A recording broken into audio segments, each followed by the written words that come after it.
அதிமுக ஆட்சி இருக்கின்ற பொழுது ஒரே ஒரு இடத்துல 12 அரசு மருத்துவக் கல்லூரி மருத்துவமனை கொண்டாந்து சாதனை படைச்சோம்.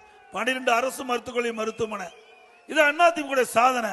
67 கலை மற்றும் அறிவியல் கல்லூரி, 21 பாலிடெக்னிக் கல்லூரி, 4 பொறியியல் கல்லூரி, 4 வேளாண்மை கல்லூரி, 5 கால்நடை மருத்துவக் கல்லூரி, ஆராய்ச்சி நிலையம், பிரம்மாண்டமான ஆசியாவிலே மிகப்பெரிய கால்நடை பூங்கா எல்லாம் கொண்டாந்து அதிமுக ஆட்சியில.